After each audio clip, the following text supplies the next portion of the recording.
and yeast as well. So it should be very, very nice beer. There's a few languages on the back here: Italian, I think Spanish as well. There's Finnish on there, I think, actually, as well. So it looks probably very, very international beer. But as I said, on the back there you can see this is the Trappist logo down here, and it tells you a product of Belgium too. So exactly what you expect from the Trappist brewery. So without further ado, let's get this guy open and we'll get on with the tasting here. As you can see, a nice smoky opening there. That is the Chimay bottle cap, just the standard kind of Chimay logo on the top of it there. But let's get this guy out and into the glass then, and we'll see how we get on. But usually with these Belgian beers you get a lot of carbonation, so I'm just going to be careful with this one and make sure the head doesn't get too crazy. I'll just let it settle a little bit.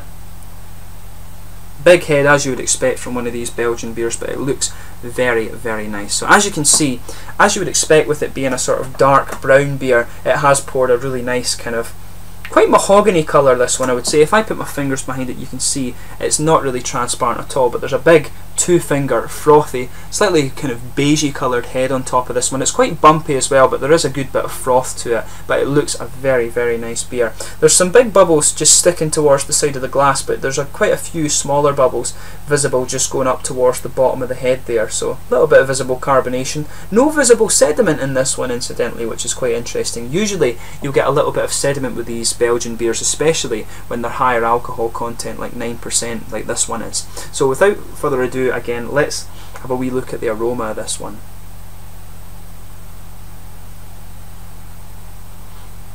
So yeah, as is typical with these Belgian beers, you're getting a big bready, yeasty character from this one.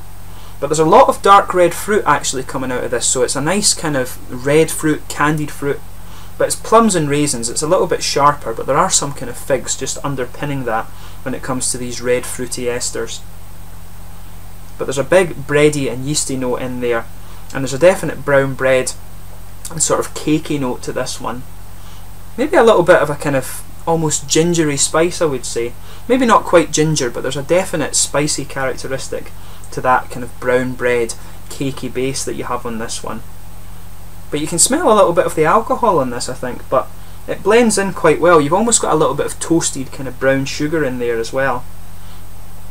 But it smells a very, very nice beer, so I'm sure, as is the case with many Belgian beers, it'll have a big nose on it, and it'll also taste very nice as well. So as I always say with your beers, definitely give them a bit of a smell and just get an idea of what's going on in there, because it's always interesting to compare that to the flavour. But without further ado, let's get stuck into this guy. So this is the Chimay Bleu, the Grand Reserve beer, the sort of classic Trappist ale, if you like, from the Chimay brewery at Scourmont Abbey in Belgium. Slanja.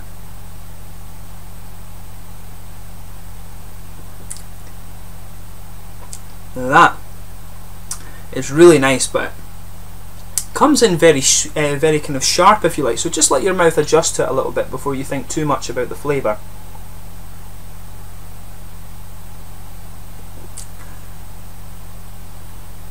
So yeah, you've got a nice typical Belgian-y bready malt base on this one.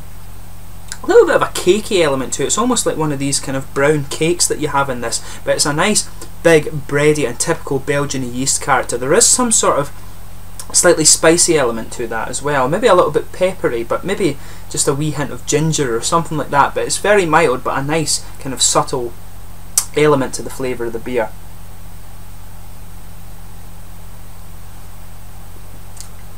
Yeah, so that kind of Belgian-y, bready and yeasty characteristic just kind of blankets the middle of your palate there. Really quite nice, and on top of that you do have a little kind of hint of that toasted, that sort of toasted brown sugar element in there. That's where you're getting the kind of boozy flavours out of this beer. They're always kind of mixed in with the kind of toasted caramel malts that you get from this type of beer.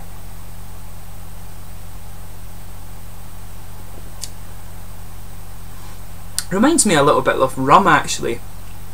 Just the kind of feel of it, this big caramelly malty base on this one. It's really quite nicely done, actually.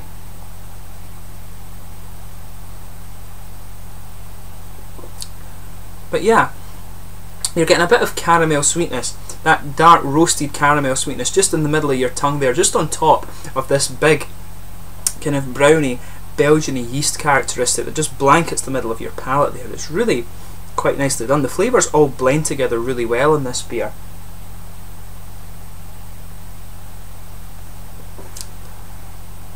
I want to say there's a little bit of a nutty flavour to this one as well, so there's a whole host of things going on in the kind of malt base of this beer. As I say, a nice kind of bready, yeasty malt, very typical of Belgian beers in fact. There's a bit of a kind of browny, cakey flavour on top of that. Perhaps it's more of a brown bready malt base that you're getting from this. On top of that you've got a good, dark, slightly toasted caramel flavour in there that just goes down the middle of the palate.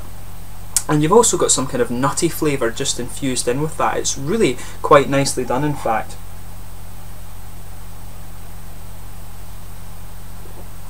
But it's quite...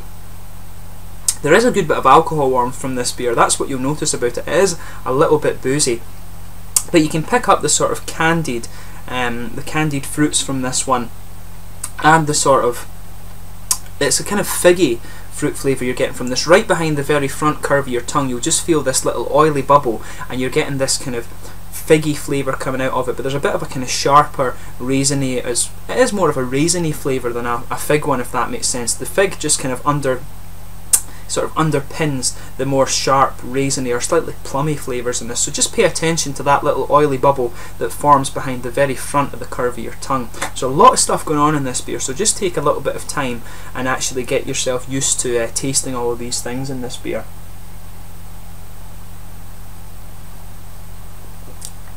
But yeah, really quite nicely done actually. There's a lot of stuff going on, as I say. Around the edges of the tongue, it is actually very smooth. There's not so much in the way of hop character, if that makes sense. It's just a very, very smooth characteristic around the edge of your tongue there, but around the front you're getting more of those kind of fruity esters. So maybe it's more of a figgy, slightly figgy flavour just going around the edge of your tongue there, but the sharper plum and raisiny fruity esters are coming out a bit more on the top of your tongue there, or the very tip of your tongue rather. But I think it's fair to describe this beer as being pretty boozy, but the fruit elements of the beer complement all of those kind of richer caramel, nutty flavours and the breadiness and cakiness of the middle of the palate there. The little spicy element is very subtle too, but it adds another dimension to the flavour of the beer. So as you would expect from a Trappist beer that has been around for about 150 years or something, it's very, very good. There's not much more you can say about it. This one, it's not quite as spicy, I would say, in the bread base as some of these Dubbel beers can be. It's a lot more caramelly and a lot more fruity than a normal Dubbel beer, I would say. There's a lot more like that, but you can feel the alcohol warmth in it. It is a little bit more amped up, if that makes sense. But beautiful, not much more you can say about the flavours in that regard. Definitely one, if you enjoy your Belgian beers and you haven't tried it, give it a go. But in terms of the mouthfeel of this one, I would say it's probably mid-bodied, pushing the full-bodied kind of flavour, if you like. The carbonation on it is a little bit active at the front of the tongue, but over the back of the tongue it definitely smooths out a bit more. But there's a huge malty sweetness from this beer, and it's a little bit spicy, like I was saying. There's some sort of very slightly ginger or slightly peppery, a very kind of subtle characteristic of the flavour and the malt base in this beer, but it adds another dimension to it. But there's a good bit of alcohol warmth, and it becomes a little bit dry, particularly at the front curve of the tongue at the end of the flavour as you move into the aftertaste. But there's a good bit of juicy and quite sharp juicy fruit character at that in this beer too, so you'll notice that just behind the very front of your tongue too. It can be quite juicy, but there is a bit of dry character around the edges of the palate there. So overall it's an absolutely beautiful beer, and I can feel it. I wouldn't drink more than one of these in one go, if you like. I'm even struggling to drink this one just because of how boozy it is. I can feel that in my chest. You get a good bit of alcohol warmth down here with this beer,